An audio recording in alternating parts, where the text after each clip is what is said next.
Hey everyone, hope everyone's doing okay and staying safe out there. So it's been a couple of weeks and I want to do a quick review of the ROCCAT Kain Aimo mouse right over here. This is the 120, the wired version. And I want to actually say, didn't really occasionally have this mouse in mind when I actually just really saw it, to be honest. Did actually match my Vulcan 122 keyboard, which I actually did a review on as well too. And thought to myself, well, I'm just going to go ahead and get my hands on it and see how it works. I have to say this mouse really took me by surprise. I did actually do a review of the ROCCAT Kone Aimo mouse as well too. I actually do have a couple of cones, so I have to remember which one it was. And that mouse, if you actually see the picture of it, it is pretty much geared for a gamer. Just the size of it, pretty good for big hands as well too.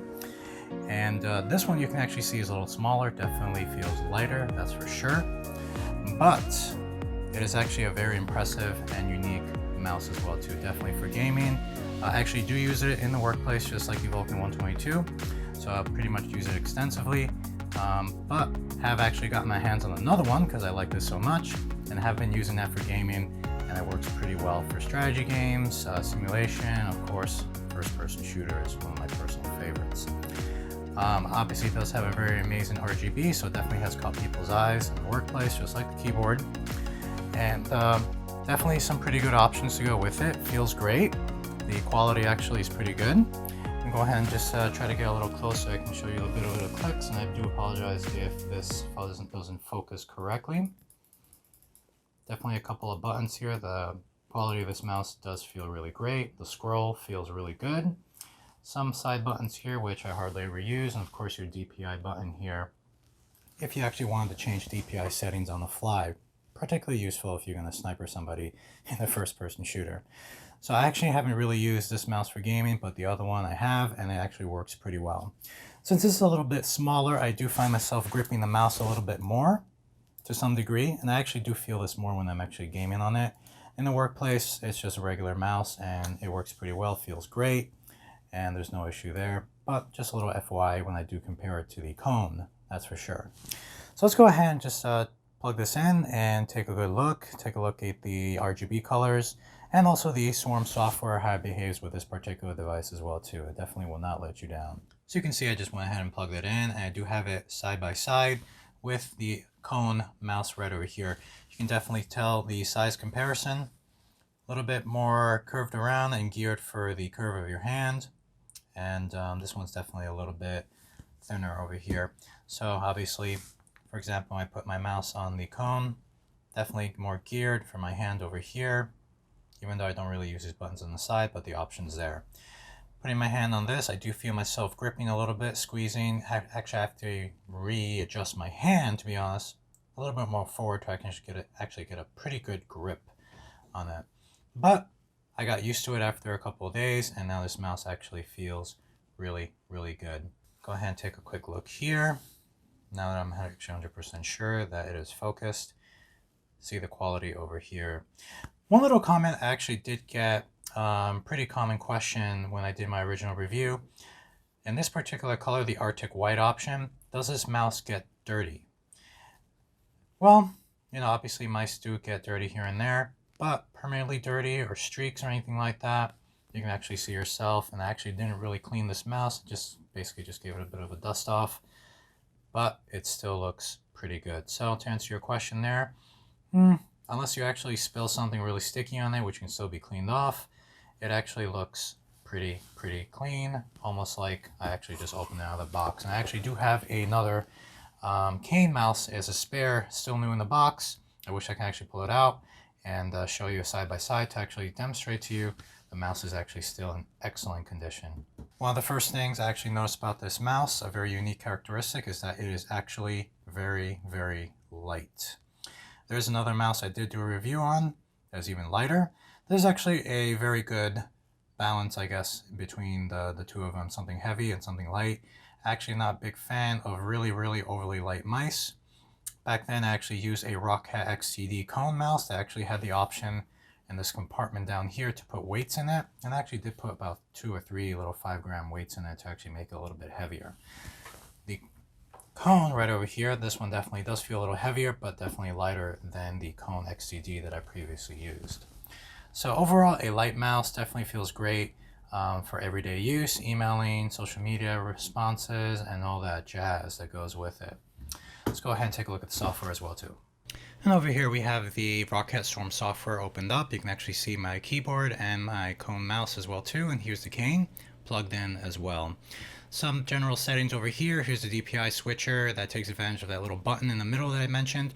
Right now, since I'm not using this particular mouse for gaming, you can actually see I just have it set to 1 DPI setting because I don't want to accidentally hit a button and now all of a sudden my mouse is moving slow, or a coworker of mine is trying to use my mouse.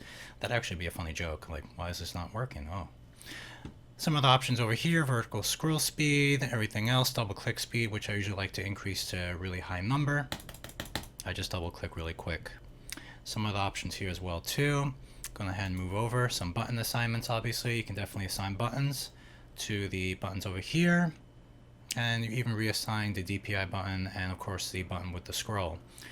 Some options here, I don't have anything set up here, but it'll definitely be useful for easy shift options for gaming, which again, I'm not using this mouse for, but definitely a good option, and keep that in mind. This, even though it's a small mouse, some good options there. And of course, illumination right over here. I do have it on a set of a yellow kind of orange theme over here. Definitely have messed around with this a couple of times, but I just left it on this. No particular reason. Going on the subject about color, unlike the other mouse and even the Vulcan keyboard that I actually use, this mouse does retain in memory the color you do leave it on. So actually I do have this color set from using it at work.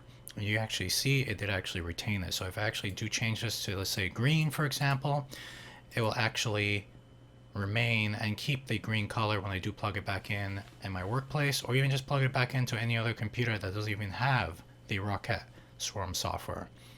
So just something to keep in mind. That's actually a very big plus for me, and I really do hope that ROCCAT just continues that trend. The former mice that I used to use, the XTD, did have that option. I'm not sure why they kind of switched out of it. Maybe it's just a way to kind of get you to use their software and keep it running all the time. Yeah, but oh well. And over here, some advanced settings as well too. Sound feedback. I believe if you change the DPI, it will actually tell you the number. Some goofy voice. It will tell you that you have actually changed the DPI number, and some other settings as well too. Of course, if you screw everything up, here's your reset button as well too. So some pretty good options this mouse has. Pretty much very similar to other ROCCAT mice such as the Kone. The XTD mouse, I keep bringing it up, actually does not use the Storm software. It actually uses an older version of it, and obviously that mouse is from like 2012, 2014. Just correct me if I'm wrong there. So this mouse, a lot of options. There's a very good mouse. There's a wireless version of it, the 200 if I'm correct. I have not gotten my hands on it. Basically looks the same, but just a complete wireless version. I'm not particularly a big fan of wireless devices, keyboard, mice, for the most part. So maybe I can get my hands on that and actually see how that particular device works, or possibly even lend it to a friend who likes wireless device. That's actually not a bad idea, and see what he or she thinks. Of course, no mouse review would be ready and complete without a quick sound test.